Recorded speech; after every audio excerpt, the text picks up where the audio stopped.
आज हम चिंतामणि त्रिपाठी के बारे में पढ़ेंगे। उससे पहले रीतिकाल का जो नामकरण है और उसके प्रस्तोता आचार्य हैं वो कौन है, उनको हम संक्षिप्त में देख लेते हैं।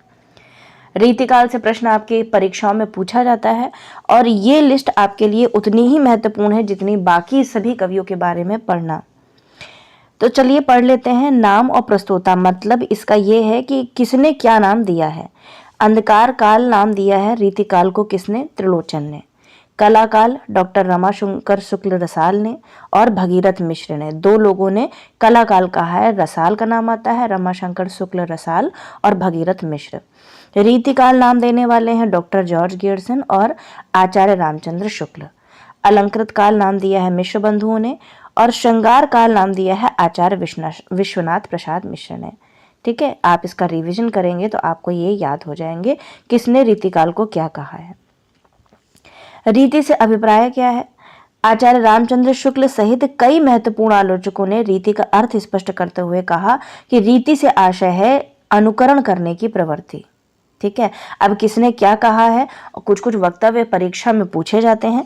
जैसे केशव दास का वक्तव्य है, समुझे वाला बालकन वर्णन पंथ अगाध। ठीक है, ये इतनी पंक्ति दे दी जाएगी परीक्षा में और आपसे पूछ लिया जाएगा कि बताइए इन पंक्तियों के रचयिता कौन है। ठीक है, रीति सुभाषा कवित्व की बरनत बुद्ध अनुसार, ये याद कर लीजिए, चिंतामणि त्रिपाठी की है जिनको हम आज गहन अध्ययन के साथ में पढ़ेंगे। सुकविन हूं कि कृपा कछु कृपा समुझे कविन को पंथ, भूषण की ये पंक्ति है। सो विश्रब्द नवोणो यो बरनत रवि कवि रस रीति, मतीराम की है। अपनी अपनी रीति के काव्य और कवि रीति, देव की है। छंद रीति समझे नहीं बिन पिंगल के ज्ञान, सोमनाथ की है ये पंक्ति। थोड़े क्रम क्रम ते कहीं अलंकार की रीति, दूल्ह कवि की है। ताही को रति कहत है रस ग्रंथन की रीति, पद्माकर की पंक्ति है, इंपॉर्टेंट है। कवित रीति कछु कहत है व्यंग अर्थ चितलाए, प्रताप शाही की पंक्ति है। काव्य की रीति सीखी सुकवीन सो, भिखारी दास की है। अरु कछु मुक्तक रीति लखी कहत एक उल्लास, भिखारी दास। बंदऊ सुकविन के चरण अरु सुकविन के ग्रंथ जाते कछु होहू लोहे कविताएं को पंथ, भिखारी दास। तो भिखारी दास की दो पंक्तियां पढ़ी, काव्य की रीति से सीखी सुकवीन सो और बंदऊ सुकविन के चरण। ठीक है, और अभी चिंतामणि की देख लीजिए एक बार फिर से। रीति सुभाषा कवित्व की बरनत बुद्ध अनुसार, चिंतामणि की पंक्ति है जो रीतिकाल के अर्थ को लेकर स्पष्ट की गई है। अब रीतिकाल के प्रवर्तक और उनके प्रस्तोता आचार्य देखेंगे। इंपॉर्टेंट है ये सब सारणियां क्योंकि रीतिकाल पढ़ रहे हैं और रीतिकाल में चिंतामणि त्रिपाठी को आज हम पढ़ेंगे। आचार्य विश्वनाथ प्रसाद मानते हैं कृपाराम को। कौन? कृपाराम आपके रीतिकाल के प्रवर्तक आचार्य माने जाते हैं आचार्य विश्वनाथ प्रसाद मिश्र के अनुसार। इनका रचना काल 1541 है। डॉक्टर नगेंद्र केशव दास को मानते हैं, 1555 इनका समय है, 1617 तक। और आचार्य रामचंद्र शुक्ल चिंतामणि त्रिपाठी को मानते हैं जो जिनके बारे में आज हम पढ़ेंगे। और इन्होंने ही एक वक्तव्य भी कहा है, वो आगे हम लोग पढ़ेंगे। 1643 ईस्वी के आसपास इनका रचना काल माना जाता है। देख लीजिए, कृपाराम को कालक्रम की दृष्टि से, केशव दास को रचनाकार व्यक्तित्व की समृद्धि की दृष्टि से तथा चिंतामणि को रीति की अखंड परंपरा चलाने की दृष्टि से रीतिकाल का प्रवर्तक माना गया है। इंपॉर्टेंट है कि कृपाराम को कालक्रम की दृष्टि से माना जाता है प्रवर्तक आचार्य, जो कि विश्वनाथ प्रसाद मिश्र ने माना है और केशव दास को रचनाकार व्यक्तित्व की समृद्धि से माना है। ठीक है, और तीसरा चिंतामणि को रीति की अखंड परंपरा चलाने वाले की दृष्टि से माना है किसने? शुक्ल जी ने। ठीक है, कालक्रम की दृष्टि, रचनाकार व्यक्तित्व की समृद्धि से और रीति की अखंड परंपरा चलाने वाले। इंपॉर्टेंट है, इसको आप देख लीजिएगा, 2 बार रिवीजन कर लीजिएगा। अब जो शुक्ल जी हैं वो क्या लिखते हैं चिंतामणि त्रिपाठी के बारे में? कहते हैं, अवध के पिछले कवियों की भाषा देखते हुए इनकी ब्रज भाषा विशुद्ध दिखाई पड़ती है। विषय वर्णन की प्रणाली भी मनोहर है। ये वास्तव में एक उत्कृष्ट कवि थे। चिंतामणि ने अपने ग्रंथों में कहीं कहीं अपने लिए मणिमाल नाम का प्रयोग किया गया है। बहुत इंपॉर्टेंट तथ्य मिलता है, मणिमाल। ये जितने भी नोट्स मैंने इकट्ठे किए हैं ये विभिन्न विभिन्न पुस्तकों से है, तो सब ऑथेंटिक है। ये कोशिश कीजिएगा कि चिंतामणि त्रिपाठी के बारे में जितनी भी मैं पॉइंट्स बता रही हूँ हो सके तो आप नोट भी कर लीजिए, क्योंकि नोट्स आपके एक ऐसे शस्त्र हैं जो आपको परीक्षा हॉल तक आपका साथ निभाएंगे। ठीक है, तो नोट्स अपने रेडी करते रहिए। याद करिए, याद रखिएगा चिंतामणि त्रिपाठी के बारे में शुक्ल जी का ये कथन है। आगे देखते हैं। आगे शुक्ल इनकी चिंतामणि की जो प्रमुख रचनाएं हैं उनके बारे में देख लेते हैं, क्योंकि चिंतामणि के बारे में आज हम पढ़ रहे हैं। रस विलास, छंद विचार पिंगल, श्रृंगार मंजरी, कविकुल कल्पतरु, बहुत इंपॉर्टेंट रचना है। सबसे पहले आपको जब कविकुल कल्पतरु का नाम आता है तो चिंतामणि का नाम याद आता है। कृष्ण चरित्र, काव्य विवेक, काव्य प्रकाश, कवित्व विचार और रामायण, 9 इनकी प्रमुख रचनाएं हैं। रस विलास, छंद विचार पिंगल, श्रृंगार मंजरी, कविकुल कल्पतरु, कृष्ण चरित्र, काव्य विवेक, काव्य प्रकाश, कवित्व विचार और रामायण। आगे चलते हैं। अब शुक्ल की पुस्तक से मैंने कुछ कुछ ये रीतिबद्ध कवि के जो रचनाएं हैं उन जो चिंतामणि की जो प्रमुख पंक्तियां हैं उनको पढ़ेंगे, और उसके बाद जो शुक्ल की पुस्तक में शुक्ल जी के बारे में जो संदर्भ कहे गए हैं, शुक्ल जी ने कहे हैं चिंतामणि के बारे में, वो हम लोग आगे पढ़ेंगे। तो इनके सबसे पहले बता देते हैं कि जो चिंतामणि है वो रीतिबद्ध कवि हैं, और इनका जो सबसे इम्पॉर्टेंट वक्तव्य है वो कविकुल कल्पतरु का ही है। रीति सुभाषा कवित्व की बर्नत बुद्ध अनुसार, जो कि पहले भी हम लोगों ने पढ़ी थी, इम्पॉर्टेंट है। यही उदाहरत है तीन्हे जे परे मोह महोदधि के जल फेरे, एक आजू में कुंदन बेली लखी, मन मंदिर की रुचि वृंद भरे, अरविंद के पल्लव इंदु तहाँ, अरविंदन ते मकरंद झरे। आखिन मुंदबे के मिस आनी, अचानक पीठी उरोज लगावे, केहूं कहूं मुस्काए चितय, अगराय अनुपम अंग दिखावे। अगली पंक्ति है, अवलोकनी में पलके न लगे, पलकों अवलोकी बिना ललके, पति के परिपूर्ण प्रेम पगी, मन और स्वभाव लगे न लके, ते के बिहम सोही विलोकनी में, मनि आनंद आखिनियो झलके, रसवंत कवितन को रस ज्यों अक्सन के ऊपर है छलके। अगली पंक्ति है, सगुन अलंकारन सहित दोष रहित जो होई, अर्थ शब्द ताको कवित कहत विविधु सब कोई। ठीक है, अब परेशान मत होइएगा कि 6 की पंक्तियां हैं, कैसे याद करें। याद कुछ भी नहीं करना होता है, सिर्फ रिवीजन करना होता है। ये दिमाग को बता देंगे कि अरे हमको याद करना है, पहले से स्ट्रेस ले लेंगे तो वो बनी बात है कि आपको याद नहीं होगा।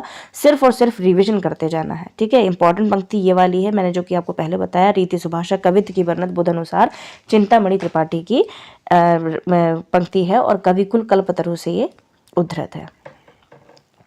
अब चलते हैं शुक्ल जी ने क्या कहा है उसको देख लेते हैं। चिंतामणि त्रिपाठी ये तिकवापुर जिला कानपुर के रहने वाले 4 भाई थे। सबसे इंपॉर्टेंट चीज कि कॉपी और कलम हाथ में लीजिएगा। इंपॉर्टेंट जो वक्तव्य कहे हैं, क्योंकि आचार्य शुक्ल की जो पुस्तक है हिंदी साहित्य का इतिहास आपका आधार ग्रंथ है। मैं पहले पूरी पुस्तक पढ़ा चुकी हूँ, अभी जो राइटर आपके मुख्य लगे हुए हैं आपके परीक्षा के दृष्टिकोण से, उसके बारे में मैं आपको पढ़ा रही हूँ। चिंतामणि, भूषण, मतीराम और जटाशंकर, ये 4 भाई थे। चिंतामणि त्रिपाठी, भूषण, मतीराम और जटाशंकर, चारों कवि थे, सभी को पता है, जिनमें प्रथम 3 तो हिंदी साहित्य में बहुत यशस्वी हुए। प्रथम 3 अर्थात चिंतामणि, भूषण और मतीराम, इनको आप रीतिकाल के अंतर्गत पढ़ते भी हैं। इनके पिता का नाम नोट कर लीजिए। इनके पिता का नाम था रत्नाकर त्रिपाठी। ठीक है, किनके पिता का नाम? चिंतामणि त्रिपाठी का नाम। और 4 भाई थे, अर्थात भूषण के भी पिता का नाम, मतीराम के भी पिता का नाम और जटाशंकर के भी पिता का नाम रत्नाकर त्रिपाठी रहेगा। कुछ दिन से यह विवाद उठाया गया कि भूषण ना तो चिंतामणि और मतीराम के भाई थे, न शिवाजी के दरबार में थे, पर इतनी प्रसिद्ध बात का जब तक पर्याप्त विरुद्ध प्रमाण न मिले तब तक वह अस्वीकार नहीं की जा सकती। चिंतामणि का जन्मकाल संवत 1666 के लगभग और कविता काल संवत 1700 के आसपास ठहरता है। इंपॉर्टेंट है, 1666 में इनका विक्रम संवत में दिया गया है। 1666 में इनका जन्म है और 1700 के आसपास इनकी कविता काल का समय ठहरता है। इनका कविकुल कल्पतरु नामक ग्रंथ संवत 1707 का लिखा हुआ है। बहुत इंपॉर्टेंट बहुत ही शॉर्ट में आपको नोट्स बनाने हैं। जितनी भी और नोट्स बनाने की कला आपको आनी चाहिए। ऐसा नहीं कि पूरा आप जत्था लिखे रहा, जत्था तो लिखा हुआ है पुस्तक में, आपको जत्था नहीं लिखना है, समझ रहे हैं ना? जत्था मतलब पूरा पैराग्राफ नहीं लिखना है आपको। कहाँ पे जन्म हुआ? तिकवापुर, जिला कानपुर। कौन कौन 4 भाई थे उनके नाम लिख लेने हैं। चारों में कौन प्रसिद्ध थे? जो प्रथम 3 है वो प्रसिद्ध थे। ठीक है, इनके पिता का नाम क्या था? तो रत्नाकर त्रिपाठी था इनके पिता का नाम। अब जो फिर इसके बाद ये सब तो चलो ठीक है। उसके बाद ये आप लिख सकते हैं, इनका जन्मकाल क्या है? 1666 संवत। ठीक है, माइनस आप 57 करेंगे तो आपको ईस्वी में मिल जाएगा इनका समय। कविता काल क्या है? 1700 के आसपास। कविकुल कल्पतरु कब आई थी? 1707 में। तो ये बहुत छोटे पॉइंट्स आप बनाएंगे, बुलेट नोट्स जिसको बोलते हैं, वो आपके लिए बहुत ही कारगर सिद्ध होंगे। इनके सबसे संबंध में शिव सिंह सरोज ने लिखा है कि ये बहुत दिन तक नागपुर में सूर्यवंशी भोसला मकरंद शाह के यहाँ रहे और उन्हीं के नाम पर छंद विचार नामक पिंगल का बहुत भारी ग्रंथ बनाया। इंपॉर्टेंट है, छंद विचार नामक ग्रंथ भी चिंतामणि त्रिपाठी का, और ये नागपुर में सूर्यवंशी भोसला मकरंद शाह थे, उनके दरबार में रहे थे, तब ये पुस्तक इन्होंने लिखी थी। पिंगल का मतलब पिंगल ग्रंथ था छंद विचार, वो बड़ा भारी ग्रंथ बनाया। और काव्य विवेक, कविकुल कल्पतरु, काव्य प्रकाश, रामायण, ये 5 ग्रंथ इनके बनाए हुए हमारे पुस्तकालय में मौजूद हैं। ठीक है, तो मतलब जहां शुक्ल जी इस पुस्तक को लिख रहे होंगे वहां पुस्तकालय में बताते हैं कि 4 पुस्तकें मौजूद है। उनका नाम दिया गया है काव्य विवेक, कविकुल कल्पतरु, फिर आपका काव्य प्रकाश और रामायण। इनकी बनाई रामायण कवित्व और अन्य नाना छंदों में बहुत अपूर्व है। बाबू रुद्र शाही सोलंकी, शाहजहां बादशाह और जैनदी अहमद ने इनको बहुत दान दिए हैं। किन्होंने दान दिए हैं? बाबू रुद्र शाही सोलंकी, शाहजहां बादशाह और जैनदी अहमद ने। इन्होंने अपने ग्रंथ में कहीं कहीं अपना नाम मणिमाल भी कहा है। अभी जैसे ऊपर हमने पढ़ा भी था, मणिमाल के नाम से कौन विख्यात था? वन लाइनर प्रश्न पूछा जा सकता है परीक्षा में, तो चिंतामणि, और 4 लोग के नाम दे दिए जाएंगे और इन्हीं चारों भाइयों को दिए जाएंगे, चिंतामणि, केशवदास, आपका मतीराम, भूषण और जटाशंकर। खैर केशवदास तो अलग हैं, लेकिन नाम किसी का भी दे सकते हैं रीतिकाल में। ठीक है, तो मणिमाल से कौन प्रसिद्ध था?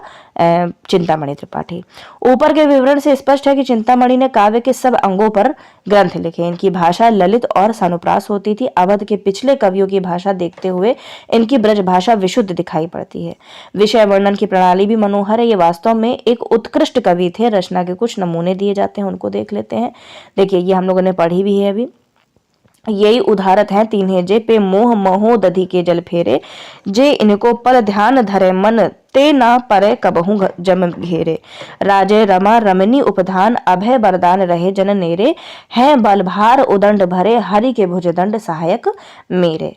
एक आजू में कंदन बेली लखी, मन मंदिर की रुचि वृंद भरे, अरविंद के पल्लव इंदु तहाँ, अरविंदन ते मकरंद झरे। ये भी पढ़ चुके हैं हम लोग।